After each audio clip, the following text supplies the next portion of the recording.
요즘 이야기 들어보니까 우리 어린 랩런트들이 매일 기도 수첩을 이렇게 하는데, 이게 이제 그냥 애들 기도 수첩 하는 거지만, 이게요, 그 다음 응답들이 항상 내가 볼 때 있습니다. 그게 이제 어른들도 또 부모님들도 이 참여를 하게 되고, 이제 그게 이제 그 겉으로 볼 때 기도 수첩을 하는 거지만, 이제 하나님이 그 뒤에 준비한 응답들이 참 이렇게 기대가 되고, 저는 크다고 생각합니다. 그래서 우리가 그 애들이 100일이 됐다고 하는 제가 소문을 들었는데, 그런 생각이 듭니다. 뭐냐니까, 에베소 6장에 보면 이런 말이 나오거든요. 너희가 모든 일을 행한 후에 서기 위함이다. 이 말은 많은 일을 해놓고 나서 우리가 한순간에 그거를요, 다 넘어뜨리는 경우가 있거든요. 그래서 우리 흔히 이제 뭐 비유하자면 뭡니까? 우리가 막 열심히 이렇게 요리를 만들어 놨는데 요리를 가지고 옮기다가 엎어져 버린단 말입니다. 예컨대 넘어져 가지고 땅에 쏟아버린단 말입니다. 아무 소용없는 거 아니면 이런 일들이 참 많아요. 그래서 우리가 애들이 100일 동안 했다는 말은 이거는요, 굉장히 많은 것들이 그 안에 녹아 있습니다. 근데 이게요, 우리가 이렇게 한순간 만약에 이게 원위치로 돌아가 버리면 그러면 그게 순간이지만 또 회복하는 거 참 힘들거든요. 그래서 이번에 교회적으로 애들이 지금 하고 있구나 아시고 우리 많은 분들이 그걸 하나의 어떤 기회로 삼고 여러분들 복음 속으로 들어가는 기회도 만들고 또 많은 분들이 이제 애들이 기도 수첩하는 그 뒤에 여러분 기도해 주는 그런 축복이 정말 있기를 바랍니다. 오늘 이런 거 생각하고 그래서 오늘 이제 제목이 후견자 식주인이라는 말입니다. 후견이라는 말은 뒤에서 지켜본다는 말이거든요. 그냥 멀뚱멀뚱 본다는 말이 아니고 뭔가를 생각하고 뒤에서 본다는 말입니다. 우리가 보통 알고 있는 대부분의 우리 한자 음들은 전부 다 거의 100%가 일본에서 만들어진 겁니다. 그게 중국에서 만들어진 게 아니고 중국 글자지만은 후견이라는 이런 말들은 전부 다 그런 말인데 그 말 안에 뒤에서 본다 이 말이요 굉장히 중요한 말이거든요. 그래서 가요라는 사람을 우리가 통해서 후견자의 축복, 식주인의 축복, 그죠? 이걸 우리가 정말로 함께 누리는 그런 시간이 되기를 바랍니다. 동물들 보면 새끼를 키울 때 멀리까지 보고 이렇게 하는 경우를 참 많이 봐요. 사실 동물들이 어떤 면에서 사람보다 훨씬 나은 것도 많습니다. 실제로. 그래서 한 번은 보니까 절벽 꼭대기에 이렇게 둥지를 지어놓은 독수리가 있는데 이 독수리가 새끼가 어느 정도 성장을 하니까요. 어느 날 독수리 어미가 이 새끼를요, 밑으로 떨어뜨려 버려요. 그렇게 굉장히 높은 데인데 그게 이제 어느 정도 낮은 데면 거의 대부분이 그 새끼가 떨어지면서 죽겠죠. 그런데 높은 절벽이다 보니까 이 새끼가 떨어지면서 뭘 배우느냐니까 활강이라는 걸 배우는 거예요. 활강 아시죠? 쉽게 보면 공기가 있는데 그 공기를 이 날개를 가지고 공기를 이렇게 이용하는 방법을 그때 터득하는 거예요. 왜냐하면 그 새끼가 떨어지니까 안 죽으려고 지 나름대로 본능적으로 뭔가 이 날개를 펴고 날개짓을 하는데 그러면서 이제 활강을 배우는 거예요. 그걸 봤습니다. 참 물론 개중에 떨어져서 죽는 새끼도 있는데 그럼에도 불구하고 이 어미 독수리가 그렇게 하더라고요. 곰도 그렇습니다. 이 새끼 곰이 태어나면 어미가 이렇게 굴 속에서 젖을 먹이고 이렇게 키우는데 그런데 이제 어느 정도 자라면 뒤에서 어미가 탁 지켜봅니다. 지켜보면서 혼자 자립할 능력을 철저히 이렇게 훈련을 시키고 그 기능이 만들어질 때 독립을 시키더라고요. 보니까. 그런 말이 바로 뒤에서 본다는 의미의 후견이란 말입니다. 우리가 그냥 자녀를 위해서 뭔가를 해주고 대신해주고 도와주고 이거하고는 좀 개념이 좀 다른 이야기입니다. 쉽게 말하면 그냥 우리가 자녀를 위해서 아무 생각 없이 뭐든지 대신해주다 보면 결국은 아이들이 의존적이 되거든요. 그럼 나중에는요 자기 혼자서 못 살아요. 그런데 진정한 후견이라는 것은 뭐냐니까 부모가 이 자녀들이 자립을 이루고 결과적으로 독립을 하는 걸 염두에 두고 필요한 것을 찾아서 도와주는 걸 말하는 겁니다. 그게 후견입니다. 그죠? 그래서 요즘 후대를 이렇게 보면 참 여러분과 제가 생각이 다른지는 몰라도 양육 과정에서부터 아주 좀 섬세한 그런 후견이 필요하다고 그렇게 봐져요. 옛날에는 뭐냐니까 집집마다 자녀가 많지 않습니까? 자녀가 이렇게 여러 명이다 보니까 아이들이 자라면서 자기들끼리 뭡니까? 이 협력도 배우고 또 이렇게 서로 도우기도 하고 키워주기도 하고 하면서 그거 배우고요. 또 심지어는 이렇게 갈등도 하고 경쟁도 이렇게 하면서 뭐 많은 것들을 이렇게 배우면서 성장을 합니다. 그리고 옛날에 보면 보통 그 자녀가 많다 보면 한 10살쯤 많은 주로 누나들 이런 그 집 딸들은요. 거의 자기 막내 동생 같은 경우를 거의 자녀처럼요. 거의 업어 키우고 다 그랬어요. 저도 우리 누님이 제일 위 누님이 저하고 나이가 거의 9살 차이 나는데 그 누님이 어릴 때 저를 맨날 이렇게 뭡니까 데리고 다니고 키우고 했다 하더라고요. 그 사실은요. 지금도 우리 누님이 한 번씩 이렇게 좀 섭섭하면요 하는 말이 내가 옛날에 니 어떻게 키웠는데 이래요. 그 내가 이제 처음에는 도대체 왜 이러나 이래 싶었는지. 근데 우리 누님도 이제 70이거든요. 70이 넘었거든요. 그러니까 이제 내가 볼 때 그렇구나, 그럴 수 있겠구나라고 이제 내가 느낍니다. 그래서 나는 아무리 생각해도 누나가 이렇게 나를 그렇게까지 업고 키우고 하는 건 아닌 것 같은데, 근데 그랬다 해요. 다 그랬던 것 같아요. 그러면서 이제 보통 이제 그 자기들끼리 알아 크니까 보통 그런 말 하지 않습니까? 애들이 태어나면 전부 다 지 묵을 거 다 지가 가지고 태어난다 하잖아요. 그런 말 하지 않습니까? 그리고 부모가 특별히 이렇게 옛날에 그런 여유도 없고 그냥 애들 내버려 두면 자기들끼리 알아서 다 크고, 또 예를 들어 아이들이 그 옛날에는 농경사회다 보니까 이렇게 육체적인 그런 노동이 많이 필요합니다. 그리고 부모가 이렇게 혼자서 이렇게 농사를 지어가지고는 가정 전체를 다 못 먹이 살리거든요. 그러니까 한 10대, 내가 볼 때 한 10대 중반만 돼도 아예 아이들이 육신적으로 조금만 크면 그때부터 진짜 나가서 일해야 됩니다. 뭐 하여튼 농사를 놓든지 이렇게 안 하면 그 내가 볼 때 그 가정이 생계를 꾸리기가 힘든 거예요. 그러다 보니까 아마 이제 그래도 힘 좀 쓰는 남자가 그래도 재산이다 이렇게 된 것 같아요. 그렇지 않습니까? 그 뭐 딸들은 그냥 보니까 밥만 축 냈는데 뭐 그러니까 옛날에 남아 선호 사상이 그런 데서 생긴 것 같아요. 그러니까 이제 말하자면 조금만 자라면 그때 자기 밥값을 다 해야 되기 때문에, 그러니까 처음부터 후대를 키울 때 아주 잡초처럼요 강하게 키워야 됩니다. 얼마 시간이 없거든요. 그러니까 애들 그냥 막 굴리고 그죠? 막 그냥 그렇게 키우는데, 그런데 이제 지금은 상황이 사실은 내가 볼 때는 많이 다르죠. 지금은 내가 볼 때 많이 다른 이유가 옛날처럼 그 가족들 숫자도 그렇게 많지 않습니다. 가족들이 보통 그 대가족이 이렇게 모여보면 지금은 대부분 그래요. 지금은 이렇게 엄마 아빠 있고 그다음에 뭐 삼촌 그다음에 뭐 고모 뭐 이렇게 쭉 있으면요 오히려 그 우리 대보다 밑에 대가 숫자가 더 적어요. 집집마다 전부 다 애가 뭐 하나 아니면 전부 뭐 많아야 둘이고 이러니까, 그러다 보니까 전체적으로 인구 구성이 보면 피라미드식이 아니고 오히려 반대입니다. 반대. 그러니까 쉽게 이 소규모 가정에서 아이들이 뭐 사회성을 배운다는 것도 사실은 내가 볼 때 어렵고요. 그게 뭐 지금은 불가능하거든요.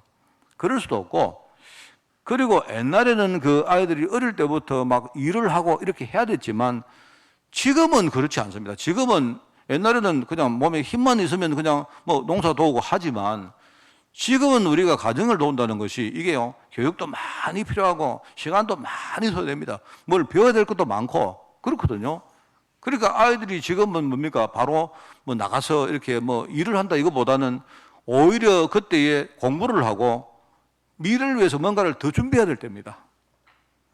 그리고 또 진짜 중요한 게 내가 볼 때 그거 같아요. 세상 나가보세요. 애들이 지금 아이들이 세상에 딱 나가면 어릴 때부터 아이들이 그 접하는 그 환경 자체가 얼마나 완악하고 치열합니까? 내가 볼 때 좀 심하게 말하면 요새 세상이요 살벌합니다. 살벌하고 요새 20대 아이들 말하는 거 보면요 살벌해요. 얼마나 살벌한지. 그래 좀 뭐가 걱정이 많이 되는 겁니다. 요즘 2030 이렇게 해가지고요 뭐 애들이 뭐 무슨 수를 써도 집 사야 되고, 왜냐니까 지금 어떤 뭡니까 신문의 사다리가 뭔가 보장 안 됐다는 말이거든요. 그러니까 젊은 층들 사실 그거 다 속이는 말이거든요. 동서고금 어떻게 지금까지 항상 자기의 오늘을 안 놓치고 열심히 산 사람들은 다 성공합니다. 그런데 사람들이 워낙 세상 나가보니까 젊은 사람들 세상 현장이 너무 치열하거든요. 살벌하거든요. 이런 식으로 지금 전부 다 하는 말이 예를 들어가지고 한 20년 걸려가지고 모아야 집을 살까 말까다. 뭐 서울 같은 데 그러기 때문에 이제 사람들, 이 젊은 사람들 머릿속에는요, 이런 살벌한 것들이 막 들어가 있는 거예요. 그러니까 어차피 내가 평생 모아봤자 집도 하나 못 살 거니까 집 못 살면 어떻게 됩니까? 그럼 나중에 장가 시집도 못 가는 거예요. 이제 이게 꽉 차 있다 보니까 차라리 막 그 집 살 돈 가지고 차라리 내 즐기자. 이런 생각도 있고, 또 아니면 좀 내가 이 어떤 특단의 조치를 취해야 된다. 이래가지고 이렇게 내가 돈을 빌리든지 해가지고 조금씩 벌어가지고는 그건 어차피 불가능하니까 딱 보니까요, 한 방에 터지는 거 보이거든요. 근데 거기에 이제 사람들 막 생각이 꽂히는 거단 말입니다. 물론 버는 사람도 있겠지만은요, 한 사람이 벌기 위해서는요, 10사람은 나잡아집니다. 그거는요, 어쩔 수가 없는 겁니다. 그러니까 이제 이 세상 사는 것들이 너무 지금 내가 볼 때 너무 살벌하다 보니까, 그러니까 어떤 그런 세상에서 우리가 어떤 렘넌트를 도우고 후견을 한다 할 때 정말 섬세하게 세밀하게 우리가 보호해주고 교육하고 양육하는 이렇게 필요한 거예요. 그렇지 않습니까? 자, 그런데 이제 또 한 가지는 뭐냐니까, 또 그러면 너무 우리가 아이들을 케어하고 이렇게 하면 그럼 결과적으로 뭐냐니까, 너무 지나치게 보호하고 양육하다가 아이들이 자립을 못 이루면 그러면 나중에는요, 더 큰 문제 당하거든요. 이 두 가지 딜레마 속에 사실은 우리가 지금요, 하나님이 우리에게 렘넌트를 맡긴 겁니다. 그래서 오늘 제가 아침에 가서 우리 청소년들 우리에게도 이야기했지만 늘 말하는 거 아니십니까? 왜 자립을 못 이루면 어떻게 되느냐? 이게요, 너무 중요한 거예요. 자립을 못 이루면 결국은 세상에서 소외됩니다. 자립을 내가 돈이 없다, 내가 말입니다, 내가 스스로 내가 못 쓴다, 심지어는요, 신앙적으로도 마찬가지입니다. 우리가 내가 자꾸 불신앙한다 이러면요, 나중에 사람들이 나를 싫어해요. 그렇지 않습니까? 그러면 자꾸 내가 이렇게 고립되고 내가 이렇게 소외되고 내가 나중에는 점점 이렇게 세상에서 배척당하고 그렇게 살 수밖에 없는 겁니다. 그리고 저는 지금 우리 노인 연세가 많은 분들 이야기를 들으면서, 그죠? 정말 저는 참 맞다고 생각합니다. 우리나라가 이거 참 잘 못하는 것 중에 하나가, 이게 이제 뭐냐니까, 우리 자녀들이 자립을 못하면 결국은 뭐냐니까, 나중에 누구한테 의존을 하는데, 주로 누구한테 의존하는가 하면요, 부모에게 의존하는 겁니다. 그러면 나중에 어떻게 됩니까? 부모조차 나중에 미자립된다 안 합니까? 부모조차. 그래서 내가 이야기 많이 했죠. 지금 우리 연세가 많으신 어떤 노년층들 가운데 지금요, 아주 경제적으로 이 극빈한 분들, 극빈곤층들이 지금 막 생기고 있는데, 그러면 빈곤층들의 여러 가지 상황을 조사를 해보면요, 거의 두 가지가 나옵니다. 그게 뭐냐니까, 젊을 때 제대로 준비를 안 해가지고 나중에 빈곤한 분들이 있고, 그리고 젊을 때 제대로 준비를 해도 뭐냐니까요, 리스크가 있는, 약간 위험도 있는 거예요. 그게 뭐냐니까, 주로 위험이 뭐냐니까, 자녀 리스크입니다. 자녀 위험입니다. 자녀가 와서 아빠 내 용돈 한 50만 원만 주세요. 차라리 그거는 괜찮죠. 근데 문제는 자녀가 뭘 하다가 갑자기요, 사업했는데 부도 나왔어요. 아버지 이래가지고요, 실제로 젊을 때 많은 걸 준비를 해놓은 사람들조차도 그 자녀 때문에 나중에요, 혼자 같이 말입니다, 이렇게 같이 미자립으로 가는 이런 케이스가 너무 많습니다, 지금. 그래서 지금요, 어른들 사이에서 항상 하는 말이 자기들끼리 자녀 리스크. 이 말을요, 어른들이 자기들끼리 막 해요. 우리가 제일 조심해야 될 게 뭐냐? 자녀 리스크. 그걸 내가 들으면서, 그래, 우리가 신앙적으로도 그렇고 세상적으로 우리 빨리 렘넌트 후대들에게 진짜 우리가 이 자립을 심지 않으면 그러면 안 된다. 그럼 결과적으로 뭡니까? 전부 다 우리 어른들에게 다 돌아오는 거예요. 그리고 세상 나가보면요, 악한 자들이 얼마나 많습니까? 지금요, 만약 늑대처럼 딱 보고 있는 겁니다. 딱 보고 누구를 지금 꼬셔가지고, 누구를 갈칠까? 이런 악한들이요, 세상에 너무 많습니다. 이래가지고 평생 젊은 사람이 꼬임에 빠져들어가가지고요, 평생 부채, 평생 이런요, 노예가 돼가지고 사는 이런 케이스가 얼마나 많습니까? 그래서 우리가 자립, 저는 너무 필요합니다. 저는 정말 우리 교회에 거쳐가는 아이들이 여기에서 많은 것을 우리가 어찌는 못한다 해도 정말 한 가지 마음이, 애들이 어릴 때 복음 듣고 이 복음 가지고 진짜 자기가 영적 자립, 그죠? 육신적인 자립, 자기 삶의 자립을 진짜 이루고 못 이룬다 해도 진짜 이걸 시작하는 겁니다, 여기서. 이러면서 혼자 하기가 힘드니까 많은 어른들의 기도 배경 가지고 우리 아이들이 현장에 나가는 거예요. 저는 이거 외에는 우리가 해야 될 진짜 이 시대에 정말 필요한 일이 없다 생각합니다. 그러니까 세상 원리도 안 그렇습니까? 특별히 그런데 우리 하나님은 우리에게는요, 렘넌트를 하나님 맡길 때 쉽게 말하면 영적 자립이라는 이 부분, 세상이 모르는 이 부분을 하나 더 우리에게 더 사명으로 주신 거거든요. 그게 얼마나 중요합니까? 전부 세상 사람들이 빠져있는 현장 그 저주, 재앙들요. 이거 전부 다 빠져있으면서도 눈에 안 보이니까 사람들 모르는 겁니다. 빠져나올 수 없는 거죠. 빠져나올 수 없으니까 뭡니까? 이제 빠져나올 수 없으니까 어떤 영적 상태에 빠지는 거예요. 여러분, 영적 상태란 말 많이 들으셨죠? 영적 상태에 빠졌는데 모르고 있다 말입니다. 근데 영적 상태는 그거는 하나의 점이거든요, 점.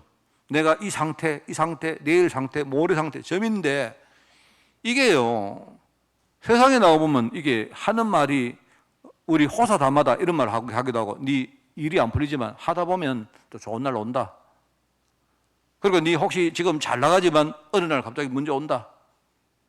이런 말들은 그 우리에게 이제 힘을 주는 말이긴 합니다. 낙심하지 말고 네가 지금 어렵지만은 그러나 분명히 좋은 날이 올 것이기 때문에 좌절하지 말고 낙심하지 말고 열심히 해라, 이런 뜻인데, 그런데 제가요, 그게 꼭 맞는 말 아닙니다.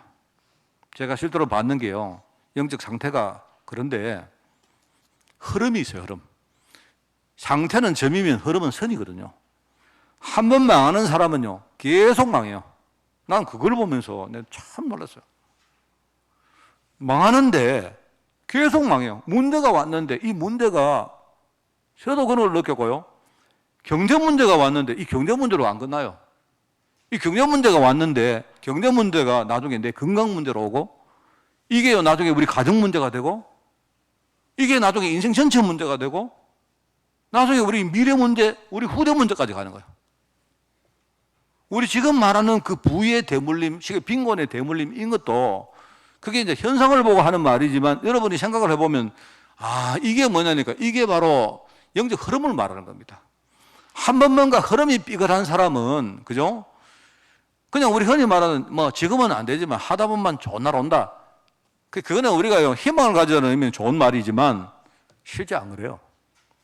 망하는 사람 보면요, 패턴이 똑같아요. 계속 망해요.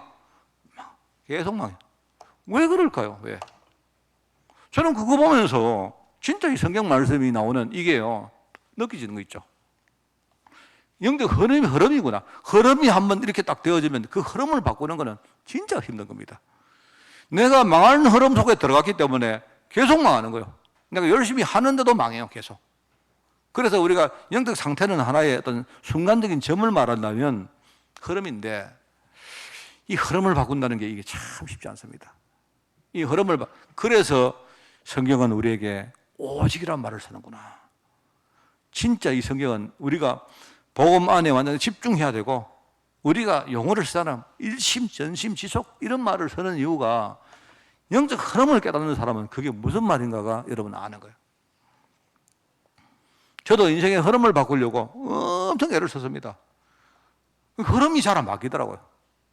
그랬는데 흐름이 한번 바뀌니까 그다음부터는요, 이제 완전히 내 인생 자체가 달라져요. 별거 안 해도 흐름이 바뀌어버리니까. 그걸 보면서 내가 이런 거구나. 창세기 3장이라는 것이 이런 거구나. 창세기 3장이, 그래서 우리가 흔히 12가지 문제라고 안 합니까? 그래서 이 이야기를 제가 반복하는데, 여러분 12가지 문제를 절대로 12가지로 외우지 마세요. 외워봤자 아무 소용없습니다. 제가 어떻게 여러분들에게 12가지를 내가 전달을 할까? 저는 많이 고민을 하는데 이런 생각을 해봤습니다. 우리 세상에 나가면 음식을 먹을 때 이 전문가들이 음식을 진짜 우리가 제대로 즐기려고 하면 3가지 단계를 거치라고 합니다. 처음에는 뭐 하느냐, 음식을 눈으로 먹어야 돼. 눈. 쉽게 말하면 눈으로 먹어라. 음식이 나오면 눈으로 먹는다. 음식이 딱 나오면 아, 우리가 이쁘구나, 차림새가 좋구나, 뭐 이렇게 눈으로 즐기는 거예요. 그 다음에는 뭐로 먹어라? 코로 먹으라 합니다. 냄새 맡으라 말입니다. 그러고 나서는 입으로 먹으라 해요. 우리 그 와인, 포도주 이야기할 때도 똑같습니다. 포도주 처음에 여러분 따르면요, 뭡니까? 술 좋아하는 사람들은 포도주 따라가지고 막 불끈불끈 마시는데 그러지 말고, 그러면 무식하다고 소리 듣습니다. 그게 아니고 처음에는 뭐로? 눈으로 마시라. 딱 돌려보는 겁니다. 보면요, 이게 색깔이 또 묘해요. 그죠? 그러면서 그 다음에 이제 코로 이렇게 맡아보는 겁니다. 그리고 나서는 우리가 이제 그 맛을 음미하다, 이 말인데, 우리나라는 그거 참 잘 안 돼요. 제가 보니까 참 우리하고 서양 문화가 차이가 참 많은 게, 서양 문화는 음식을 이렇게 세팅을 할 때 딱 그렇게 되어 있습니다. 딱 그런 게 되어 있는 것 같아요. 되어 있는데 우리는 안 돼요. 우리는 보니까 우리가 좀 어떤가 하면요, 여러분 다 그렇게 하시죠. 배고플 때 식당 가시면 뭐 합니까? 앞에 딱 차려놨는데 반찬 차려놓고 이제 메인은 지금 이제 주 요리가 준비되고 있는데 앉아가 다 먹어버려요. 저도 그럽니다. 배가 고프면 일단 우리 기도부터 하자 이래가지고 반찬 먹어야 된다 이 말 아닙니까? 그래가지고 먹는데, 그 사실 그거 있죠. 그거 차려놨다는 이 말은 뭐냐니까, 약간 물론 안 그런 식당도 있겠지만은 그 식당 주인의 어떤 나름 철학이 있거든요. 이 음식은 일종의, 내가 이상한 쪽으로 가는데, 음식은 앙상블입니다. 앙상블. 주 요리가 나와야 그 말하자면 그 반찬이 살게 돼 있는 거예요. 그런 거 아닙니까? 근데 우리는 어떻게 하는가 하면 주 요리 지금 하고 있는데 다 먹어버려. 다 먹어버린다. 그래가 나중에 더 주세요 이렇게 합니다. 그게 안 되는 거죠. 제가 서양에 가봐, 우리 유럽 가면 제가 늘 느끼는 거, 우리하고 너무 다른 거 그겁니다. 서양에는 지금요, 유럽 가면 막 제일 힘든 거, 배가 고파 죽겠는데 밥을 해놔놓고는, 그 음식을 만들어 놓고는요, 일단은 이야기부터 해요. 음식을 놔둬놓고 말입니다. 어떻게 만들었고, 재료가 뭐고, 재료는 어떻게 가져왔고, 우짜고 저짜고 막 하는데 배고파 죽겠는데.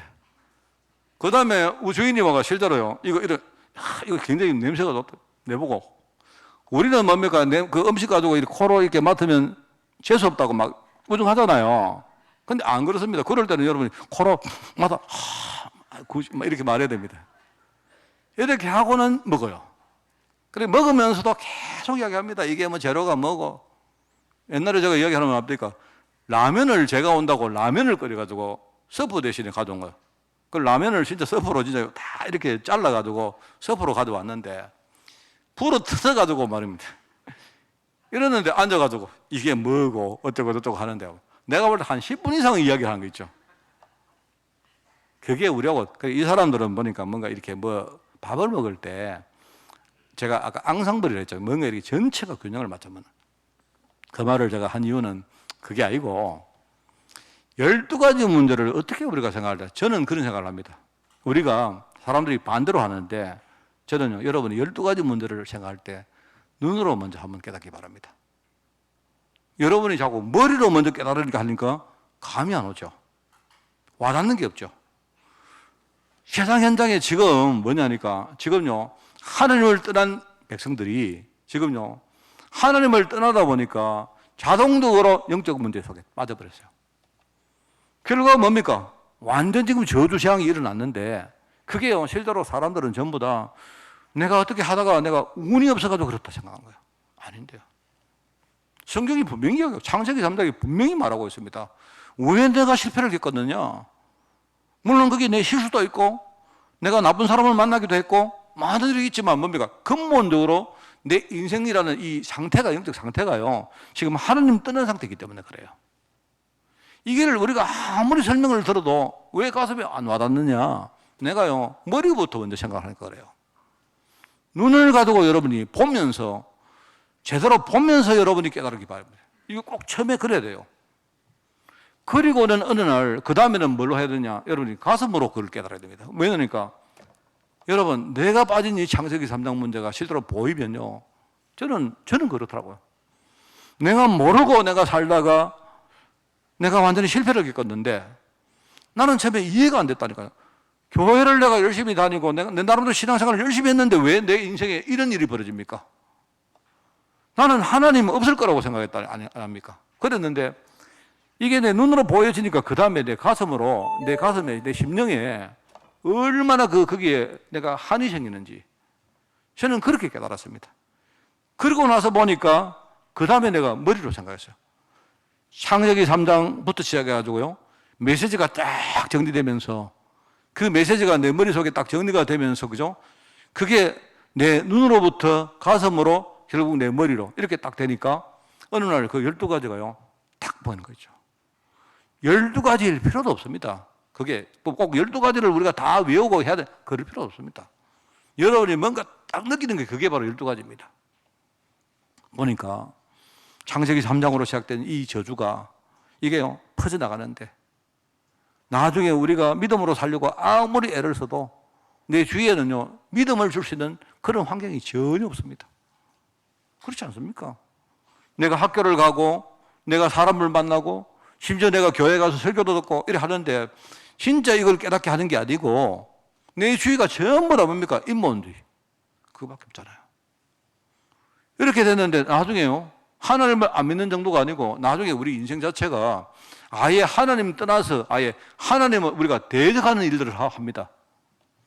이렇게 가다가 이제 그런 문화들이 우리 안에 많이 들어와요. 이래가지고요, 사람들이 막 평상시에는요, 쥐가 하나님 된 줄 그래 살다가 그러면서 또 마음속에는 뭐냐니까 한편으로는 뭡니까? 또 뭔가 막 의지하려고 합니다.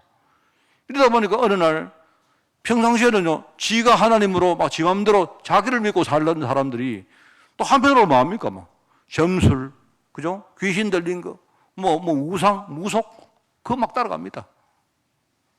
이게 사람이라니까, 이게. 내가 볼 때 어쩔 수가 없어요.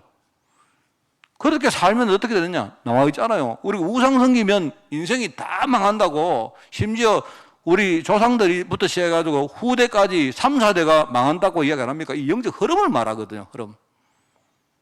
이걸 사람들이 모르고 그렇게 살다 보니까 어느 날 마음도 그렇지요, 내 생각도 그렇지요, 육신도 그렇지요, 내 삶도 그렇지요. 완전히 문제가 오는데 사람들은요, 이 흐름을 모르고 내가 어쩌다 보니까 내가 재수가 없어가지고 그랬다. 내가 부모 잘못 만나서 그렇다. 나는 어쩌다가 재수없이 이상한 집에 태어나서 그래. 이런 식으로 생각하는 거야. 이래가지고 사람들이 그거 가지고 아무리 용어를 써보세요. 답이 나오는가? 답이 나올 수가 없습니다. 저는 이 12가지 문제를 진짜 내가 가슴으로 느꼈기 때문에 내가 여러분들에게 내가 이걸 정말로 우리가 정말 복음을 100% 못 담는다 해도 이거부터 봐야 되겠습니까? 그래서 이 문제가 내 대에 내 힘으로 절대 해결이 안 되니까 하나님이 우리 인간의 육신을 입고 그리스도로 오셨구나. 기름 부음 받은 그분이 나의 모든 문제, 이걸 우리가 3가지로 이야기합니다만요, 이 문제 해결하셨구나. 그리스도를 내가 내 마음속에 구주로 영접하고 내가 하나님 자녀가 되어서 그때부터 내 안에 그분이 성령으로 계시면서 내 인생을 이제 새로운 흐름으로 인도해 가십니다. 이게요, 우리 신앙생활 아닙니까?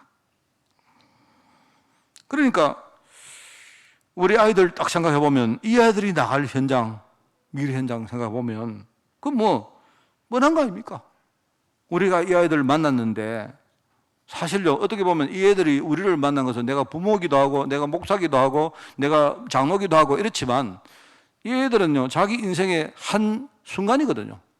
그러면 하나님이 우리에게 주신 중요한 사명이 뭐겠습니까? 저는 그겁니다. 애들에게 이 눈을 열어줘야 돼요. 저는 생각에 애들에게 이걸 하루아침에 안 됩니다만은요, 애들이 갈급한 것도 없기 때문에 잘 모르겠죠. 그런데 애들에게 이 영적 사실을, 메시지를 심어 놓기만 하면 어느 날 이 애들이 커나가면서 어느 날 현장에서 그걸 보는 겁니다.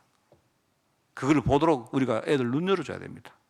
눈 열어주고 그 다음에 아이들이요, 어느 날 그런 일을 당했을 때에 거기서 진짜 언약의 하나를 딱 가지게만, 진짜 내가 왜 복음을 붙들어야 될지, 복음이 아니면 안 되는지, 여기에 대해서 애들이 정말로 답을 딱 가질 수 있도록 만들어주는 겁니다. 이러고 나중에 우리 애들에게 메시지 정리를 딱 시키는 거예요.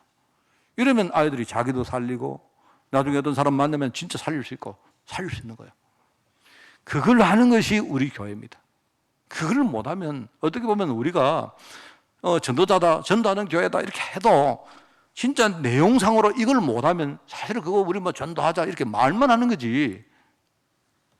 그래서 정말 여러분이, 제가 2가지를 여러분에게 꼭 부탁하겠습니다. 교사가 되세요, 교사가. 교사가 돼가지고 우리 애들이 이렇게 할 수 있도록 여러분이 이렇게 가이드를 해주시고, 또 하나는 평생 여러분이 기도 후견자가 되시기 바랍니다.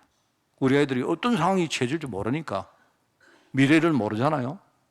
애들이 어떤 현장에 들어갈지, 어떤 사람을 만날지 모르니까, 우리가 할 수 없으니까 우리는 할 수 있는 게 뭡니까?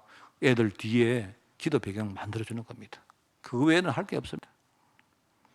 그래서 우리 아이들이 나가면 저는 늘 그 기도하는 거예요. 하나님, 우리 애들 가는 곳에 하나님 나라가 임하게 달라고. 왠 줄 아세요? 여러분들 알고 기도하셔야 됩니다. 하나님 나라가 임한다는 말은 뭐냐니까 마귀 나라, 흑암 나라가 떠나간다는 말입니다. 그 관계 있는 겁니다. 우리 아이들이 가는 현장에 하나님 나라가 임해야 되는 이유는 뭐냐니까 마귀 나라, 흑암 나라, 어둠의 나라, 그죠? 사단 나라, 불신앙 나라가 분명히 있기 때문에 그거는 거짓말을 못 해요. 그래서 하나님 나라가 임해야 되는 겁니다. 그 또 한 가지는 기도하는 게 우리 아이들 하나님 뜻 이루어야 돼. 그건 뭐냐니까 하나님 뜻이 이루어지면요 내가 살고 다 살아나는 겁니다. 내가 할 수 있는 최고의 기도가 나는 그거라고 생각합니다. 다른 거 기도할 거예요. 하나님 우리 애들 뭐 나중에 갔는데 공부 잘하고, 공부 잘하면 뭐합니까? 돈 많이 벌고, 돈 많이 벌면 뭐합니까? 맨날 마귀한테 심부름 할 것 같으면 돈 많이 벌고 뭐합니까? 이게 아니고요. 우리 아이들 가는 곳에 하나님 나라가 임하고 뭡니까? 하나님 뜻이 이루어지면요 어떻게 됩니까? 흑암은 꺾여지게 돼 있고 그 다음에 거기에 전도라는 이 중요한 축복들이요 회복되게 되는 겁니다. 그러면 되는 거죠. 오늘 약간 서론이 좀 길었습니다만은, 그래서 오늘 후견자 색주인 할 때 첫 번째는 우리가 전도는 다음 시대를 위해서 기도하며 미래 제자를 키우는 것이 바로 전도다. 이것만큼 중요한 거 없죠. 그래서 오늘 다음 시대의 미래 제자 할 때 5가지 힘말, 이 5가지 힘을 가진 제자. 제가 5월 달에는, 그죠? 5월 달에는 5주거든요, 5주. 여러분 기억하기 좋도록 5월에는 5주고 5력을 설교하겠습니다. 네, 그러니까 미리 생각하세요, 미리. 우리 5력 다 5가지 힘 다 알잖아요. 그죠? 하늘의 영적인 힘, 하늘의 지혜, 그 다음에 뭡니까? 건강의 축복, 경제 축복, 우리 만남의 축복. 이 5가지 힘입니다. 이 힘을 가진, 이 응답을 가진 미래 제자를 우리가 키우는 것이야말로 이 시대의 전도 중에 전도다. 전도의 가장 꽃입니다, 그게. 왜 그러냐? 설명서 써놨습니다. 읽어보시면 됩니다. 세상에는요, 지금 세상 문화가 있는데 이 문화는 전부 다 불신앙이 선도를 합니다. 그런데 영적인 힘을 가진 사람이 들어가야 세상 문화를 영적인 문화로 바꾸는 지도자가 될 수 있는 거예요. 이걸 그런 친구들이 회사에 들어가서 뭡니까? 요직에도 앉고, 그죠? 그 다음에 중요한 어떤 일도 하고, 그죠? 교사도 하고, 심지어 목회자도 하고, 이걸 하는 이런 제자들이 커야 돼요. 미래 제자. 그리고 세상에 나가보세요. 사람들이 맞다, 틀리다, 뭐 이게 옳다, 그러다, 다 하는 말 전부 다 뭡니까? 육신 이야기입니다. 다 하는 말이 육신 이야기입니다. 지금 하는 이야기 들어보면 이게요, 틀리다, 맞다, 아니요. 알아야 됩니다, 여러분. 자, 여러분, 우리 자녀가 왔는데, 아빠, 나 비트코인 하겠습니다. 내가 비트코인을 어떻게 합니까? 그럼 여러분, 뭐라 하려합니까? 맞다, 틀리다. 이렇게 말하면 그게 벌써 시작이 틀린 거예요. 지금 사람들이 왜 그렇게 하느냐, 그걸 여러분 보셔야 됩니다. 보면, 그거 가지고 대화를 할 수 있죠. 대화를. 얼마나 젊은 성들이 불안합니까? 그래서 지금 젊은 층들이 하는 말이요, 비트코인이나 이런 가상화폐에 지금요 수백만이 지금, 또 우리나라가 지금 더더욱 그래요. 우리나라가요 지금 얼마나 많은 사람들이 그러고 있는지 지금 오히려 다른 나라가 놀라고 있습니다. 그래서 저 지난번에 보니까 비트코인 가격이요 미국보다 우리가 훨씬 더 비싸요. 이래가지고요 미국에 있는 사람들, 중국에 있는 사람들이 비트코인을 한국으로 보내가 팔아가지고 차익을 가지고 돈 빼가는데 지금 돈을 엄청 많이 빼가지고 있대요. 그래, 한국이 지금요, 이런 부분이 지금 더 지금 심합니다. 그러니까, 그거 가지고 우리가 후대하고 대화할 수 있지 않습니까? 그 전부 다 뭐냐니까, 우리가 뭐 주식 투자를 해라, 집을 사야 된다, 이거는 필요하면 할 수 있는 건데, 그 베이스를 우리가 본다면요, 그거 가지고 후대하고 우리가 포럼할 수 있잖아요. 전부 다 내가 볼 때 그게 전부 다 불신앙 문화입니다. 그래서 너는 어떻게 살아야 된다? 너는 하나님을 믿고 살아야 되지. 네가 주식 투자를 하더라도 우리가 내가 말입니다 뭔가 불안감에 쫓겨가지고 하는 게 그게 맞습니까? 그게 아니잖아요. 저는 생각할 때 세상에 만들어 놓은 기준 자체가 전부 다 불신한 기준이거든요. 그래서 우리는 하늘의 지혜를 가진 아이들이 들어가서 세상의 모든 기준을 정하는 재판관이 되어야 된다. 그게 저의 생각입니다. 지금 현장에 나가보세요. 영육 간에 얼마나 지금 영적 싸움이 필요합니까? 근데 그럼 우리가 영적 싸움을 할 때 그러면 내가 육신의 힘이 없으면 싸움할 수 있습니까? 안 돼요. 내가 뭘 말하지만 여러분이 몸이 안 건강하면 예배도 못 드립니다. 예배 시간에 여러분이 막 힘들고 이게 전부 다 우리 몸이 안 건강해서 그래요. 그래서 우리가 몸이 건강하면요, 우리 생각도 굉장히 이렇게 뭡니까 딱 건강하고 집중력도 생기고 하거든요. 우리 아이들 몸 안 건강하면요 공부도 못 합니다. 공부 집중력이 안 살아나는데 공부를 어떻게 해요? 애들이 늘 뭡니까 뭐 딴 생각할 수도 있지만 그게 아니고 몸이 안 건강하면요, 건강하지 않으면 이렇게 뭔가 몸 자체 우리 스태미너가 쭉 떨어지면 뭐에 이렇게 집중할 수 있는 힘이 안 생겨요. 저는 생각할 때 육신의 힘이란 것이 반드시 우리가 뭐 잘 먹고 잘 살고 오래 살고 그거냐? 아닙니다. 내가 살아있는 동안 내가 건강이 있어야 예배도 제대로 드리고 내가 선교도 제대로 하고 내가 진짜 중요한 어떤 소통도 이룰 수 있고 하는 거예요. 그렇기 때문에 우리가 흑암 권세와 싸워 이길 수 있는 장사를 키워야 됩니다. 장사. 영적 장사, 영적 싸움꾼 키워야 됩니다, 여러분.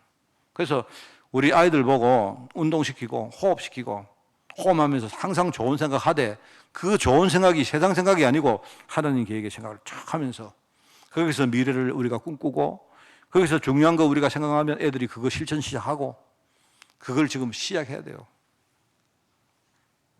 경제 축복이 얼마나 중요합니까? 지금요, 어떻게 우리가 교회가 돈이 제일 없습니까? 하나님이 지금요 다 준비해놨는데 기껏 목사님들이 하는 말은요, 은행 가면 돈 다 있다 막 빌려가지고 해라. 그런 교회 다 무너집니다, 여러분. 그거는요 하나님의 방법 아닙니다. 그거는요 쉽게 말하면 세상이 말하는 불신앙의 방법이죠. 제가 그 더 이상 이야기 안 하겠습니다. 저는 아니라고 생각합니다. 저는 하나님은 나에게 필요한 돈 다 준비해놨다니까요. 그게 은행에 있는 게 아니고 우리가 말하면 이상한 생각 가지고 막 은행 가도 빚내 가지고 오만짓도 하고 그게 아니고요. 정상적으로 살아가면 우리 아이들이 정상적으로 나의 오늘을 회복하면요 그 안에 내게 준비한 하나님의 영적 축복, 경제적 축복 다 있습니다. 왜 그러냐? 왜 안 되느냐? 정상적으로 안 사니까. 왜 안 되느냐? 예수 믿는 사람들, 아까 우리 정원표 집사님하고도 내가 잠깐 그 이야기했는데 예수 믿는 사람들이 얼마나 생각이 이상한 줄 압니까? 이게 완전히 우리가 흑백 논리가 꽉 차 있어가지고요. 지옥 아니면 천국이요. 예를 들어 구원 아니면 뭐 예컨대요, 뭐 멸망이요. 그거는 맞는데 응답받은 방법이 딱 그런 식이요. 예수 믿는 사람들요 보면 누가 와가지고 뭐 신앙 이야기하고 이러면요 갑자기 쏙 넘어가요. 귀가 얼마나 얇은지 세상을 정확하게 못 보니까 그렇게 되는 거예요. 저는 반드시 그래요. 여러분이 정상적으로 내가 기도하면서, 그죠? 기도했기 때문에 하나님 응답 주신다 이게 아니고요. 그게 기도한다는 말은 내 인생의 흐름을 말씀의 흐름, 복음의 흐름, 언약의 흐름으로 내가 내 인생의 흐름을 맞추어 간다는 말입니다. 그걸 맞추어 가면서 나의 정상적인 오늘을 절대로 낭비하지 말고 그 오늘을 찾아가지고 정상적으로 탁탁 살아가는 거예요. 그러면 어느 날 착착 가는데 어느 날 내 삶도 흐름이 바로워집니다. 그렇습니다. 진짜 이게 여러분 이게 맞는 말입니까? 이게 맞는 말입니까? 아니면 아까 이야기했지만 우리가 오늘 기도하면 하나님이 오늘 밤에 응답하신다. 그게 맞는 말입니까? 좀 심하게만 저는 그거 사기꾼이라고 생각합니다. 저는 내 신앙은 안 그렇습니다. 여러분 만약에 두고 보십시오. 기도원에 가서 기도를 오늘 막 3일 막 금식했는데 하나님이 그날 막 갑자기 하늘문 여셔가지고 막 기적으로 사셨다. 그런 케이스도 있습니다. 있지만 그 사람의 3년 뒤, 10년 뒤를 보세요. 내가 볼때 100% 망합니다. 100% 망합니다. 우리가 기능 서밋을 키우는 이유가 알죠? 기능 서밋이라는 말은요, 자기의, 우리 아이들 인생의 정상을 찾아가지고 그 정상의 인생을 살도록 만들어주자는 겁니다. 이게 얼마나 건강합니까? 그러니까 경제 축복이란 말을 난 참 이게 중요합니다. 어떻게 우리가 그럼 예를 들어 우리가 신앙은 안 되면서 예를 가지고요 내가 막 성경 은근 마야만 막 복 준다 이러니까 막 그게 맞습니까? 그게 맞나요? 나는 그게 아니라고 생각하는데요. 그렇지 않습니까? 내가 만약에 우리 교회 성경금을 많이 거두기 위해서는요, 방법은 여러분 성경금 많이 하면 하나님이 100배, 1000배로 복 주십니다. 이렇게 말하는 게 맞아요. 틀린 말은 아닌데, 결과적으로 틀린 말은 아닌데, 중간에 말이 없는 거예요, 중간에. 중간에 말을 싹 빼버리고 결과 이야기만 하는 거예요. 그게 아니고, 내가 내 인생을 정확하게 살다 보면, 그러면 어떤 돈을 내가 아껴야 되고, 어떤 돈을 내가 써야 되고, 이게 답이 나옵니다. 이 흐름을 내가 정상적으로 따라가다가 어느 날 선교할 일이 딱 생기는데, 하나님, 내가 귀하게 소중하게 모았는 이 돈을 하나님 내가 진짜 소중한데 내가 쓰는 거예요. 그러면 제 믿음은 그렇거든요. 내가 성경을 했기 때문에 나는 복 줬다. 그게 아니고 이미 내 인생 흐름 자체가 복받을 흐름을 지금 가고 있는 거예요. 그럼 그 사람 당연히 어느 날 뭡니까? 축복이 오게 되어 있습니다. 저는 이게 맞다고 생각해요. 얼마나 지금까지 이상하게 했는지. 결과 보세요. 교회 안에 돈이 제일 없어요. 교회 안에 돈이 제일 없어요. 왜 우리 하나님 자녀들이요, 돈이 없어가지고 중요한 일을 못하고 이런 일들 얼마나 많이 당합니까? 그러니까 만남의 축복. 우리가 정말 중요한 복음의 사람, 기도하는 사람, 정말 전도의 가슴을 가진 사람, 하나님 앞에 정말 제대로 성령 인도받을 그런 중심 가지고 있는 사람들을 만나는 것이 내가 볼 때 너무 소중해요. 이게 우리가 해야 될 일입니다. 그래서 이제 로마서 16장 오늘 본문에 보니까 두 번째로 보니까 로마서 16장 제자들은 이 전도 사역에 필요한 전문성을 가지고 그걸 가지고 이 사람들이 아주 정상적이고 사실적으로 이 후견을 했던 겁니다. 그 본문 오늘 읽어보면 거기 나오지 않습니까? 로마 교회 내부에도 여러 가지 문제가 있었던 것 같아요. 그게 보니까 분쟁하고 시기하고 서로 질투하고 미혹시키고 교활한 말을 하고 이런 말들이 이제 있었던 것 같아요. 그런데 그건 상관없고, 그러니까 이 바울이 하는 말이 내가 너희들이 선한데 지혜롭고 우리가 악한 일에는 좀 미련하기를 원한다. 이런 이야기하죠. 이러면서 이렇게 하면 사단이 흑암이 그죠? 너희 발 앞에 무릎을 꿇게 될 것이다. 이렇게 말하면서 그 뒤에 이제 말하자면요, 진짜 이 전도사에게 자기의 기능 가지고 구별했던 사람들 명단을 이야기를 하고 있는 겁니다. 그래서 어떤 사람은 자기의 기능을 가지고 후견을 한 제자가 있고요. 어떤 사람은 물질을 가지고 후견한 제자도 있고요. 그리고 어떤 사람은 이제 이게 참 저는 이걸 굉장히 중요하게 생각해요. 인격을 가지고 후견한 제자도 있었다. 그렇습니다. 그래서 이런 겁니다. 그 보면 드디어 같이 바울이 편지를 쓸 때 바울이 직접 쓴 게 아닙니다. 아니고 바울은 이렇게 눈도 안 좋고 좀 이렇게 병이 있었기 때문에 주로 바울은 자기 편지를 쓸 때에 구술을 했습니다. 말로 이렇게 하면 옆에 더디오 같은 사람이 자기가 이렇게 편지를 대신 이렇게 썼습니다. 대필을 했죠, 대필. 근데 여기 로마서 보면 내가 대필을 했다는 말을 여기 써놨습니다, 자기가. 여기 보니까 자기 더디오, 나 더디오도 이러면서, 그죠? 그리고 이제 어떤 경우에는 보면 바울이 내가 친필로 문안하노니 이렇게 나오는 성경이 있어요. 그 말은 무슨 말인가 하면, 말하자면 이제 내가 근데 이렇게 편지를 쓰는데 우리 황용원 집사가 내 대신 써줬어요. 내가 어려우니까. 그러면 실컷 써다 놓고 뒤에 이제 내가 인사말은 내가 직접 해야 되겠다 싶어가 바울이 자기가 직접 붓을 들고 그 뒤에다가 이렇게 친필로 내가 너에게 문안하노니 잘 먹고 잘 살아라 이렇게 썼단 말입니다. 그게 이제 이 사람이 바울이 주로 편지를 쓰는 방식이었어요. 그러니까 이제 대필을 해주는 사람도 있었고 두기고 같이 바울 대신 이 편지를 가지고 가서 바울의 중요한 메시지를 전달하는 사람도 있었고요. 얼마나 이게 많은 걸 소통되어 있기 때문에 그렇겠습니까? 또 가이오, 데오빌로 이런 사람들은 물질로 후기라는 제자도 있었고요.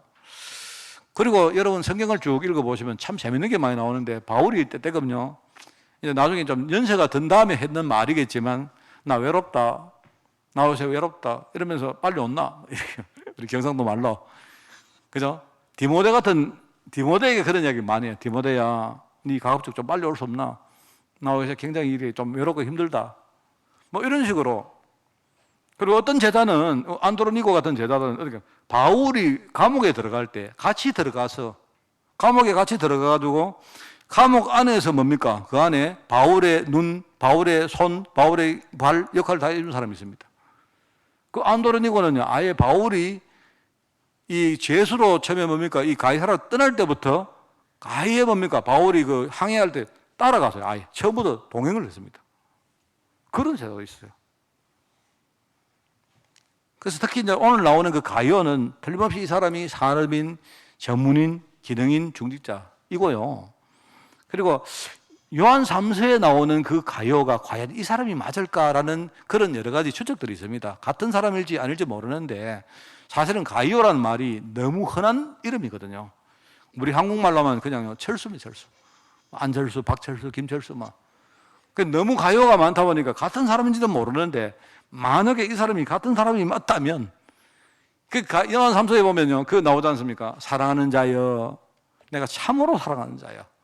그죠? 말하자면요. 목회자가, 사도가 얼마나 소통됐고 사랑했길래 하는 말은 내가 사랑하는 자여 하면서 하는 말이요. 네 영혼이 잘된 같이 범사가 잘 되어지고 네가 강하게 되기를 내가 맨날 기도한다. 이렇게 썼던 거예요. 뭐 같은 사람인지는 모릅니다. 근데 이런 거 보면 참이 언약의 어떤 그 중요한 어떤 그 원내서를 가지고 이 어떤 그 필요한 부분에 후견했던 이런 제자들이 참 있었던 것 같아요. 자, 그래서 오늘 이제 말씀을 우리 정리합니다. 특별히 식주인, 후견자, 식주인 이야기 했죠. 식주인이라는 말은 옛날에 성경에는 식주인이었어요. 식주인. 근데 성경이 바뀌면서 이제 성경이 온 교회를 돌봐주는 자, 이렇게 성경의 문구가 바뀌었습니다. 그러니까 돌봐준다는 말이 한자음으로 하면 뭐냐니까 그게 뒤에서 돌봐준다는 말이 후견자입니다. 후견자. 그래서 특별히 우리가 후대 사역에는요, 진짜 후견자가 있어야 됩니다. 나는 오늘 우리 모든 성도들이 여기에 정말 여러분이 헌신하고 오늘 우리 혹시 이걸 하는데 이 일을 이거 너무 소중한 일이거든요. 우리가 다른 일 아무리 잘해도 이거 못하면 사실 의미가 크게 없습니다. 그래서 특별히 후대 사역을 위해서 헌신한 자들인데 그런데 제가 몇 가지 이야기를 하고 마치겠습니다.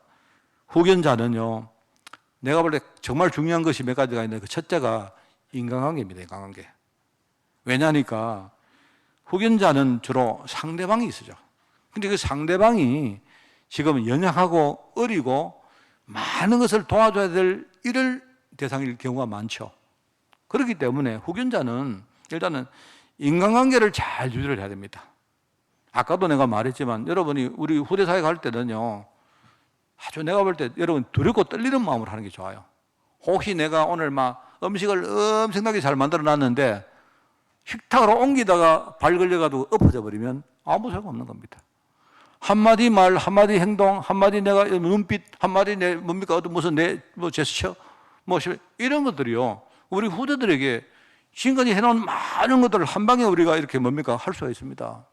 그래서 후대와 이렇게 좋은 관계를 유지한다. 참 내가 볼 때 중요해요. 꼭 그렇게 하시고요. 그리고 후대 사역은 내가 볼 때 바로 열매가 안 나옵니다. 이게 열매가 보통 10년, 20년, 심지어 내가 죽고 난 다음 나올 수 있어요. 그렇기 때문에 중간 과정에 내가 제대로 응답을 못 받으면 내가 흔들려가지고 못해요. 내가 흔들려고 못합니다. 그래서 우리가 후견자가 되려고 하면요, 내 삶에서 진짜 내가 응답받아야 돼요. 그래야 내가 또 정인도 될 수 있고. 그러면서 어떻게 되든 이렇든 저렇든 간에 여러분이 내가 후대에게 복음의 능력 가지고 영향력을 끼쳐야 됩니다. 그래서 내가 어떨 때는 여러분이 앞에서 이렇게 좀 아이들을 이끌어 줄 때도 있고, 어떨 때 우리가 뒤에서 조용히 보면서 그냥 지켜보면서 애들 필요한 것이 뭘까 이렇게 챙겨줄 필요도 있지만, 이렇든 저렇든 우리는요, 영향력을 가지고 우리 후대들에게 다가가야 돼요. 그래서 오늘 이제 우리 4월달 메시지를 우리가 여기서 마칩니다. 우리가 진짜 해야 될 헌신이 뭘까? 근본적으로 전도제자 헌신, 그죠? 우리가 전도제자 헌신을 하는데 세 가지 유형이 있다. 앞에서 우리가 보호자 역할을 한다. 함께 동력자 역할을 한다. 그리고 우리 뒤에서 지켜보면서 진짜 필요한 부분들이 뭔가를 제대로 알고 여기에 우리가 헌신한다. 이런 제자들이 우리 교회에 정말로 일어나는 축복이 이번에 있기를 예수님 이름으로 축원을 드립니다. 하나님 감사드립니다. 우리 후대 기울 후견자 중직자들이 일어날 수 있도록 우리 교회를 축복하여 주옵소서. 복음 아닌 모든 것들이 무너지게 하옵시고 우리의 나약함, 우리의 모든 가난함, 또 우리 가진 숨은 영적 문제들, 이 모든 것들이 후대 살리는 도구가 될 수 있도록, 무기가 될 수 있도록 주님이 축복하여 주옵소서.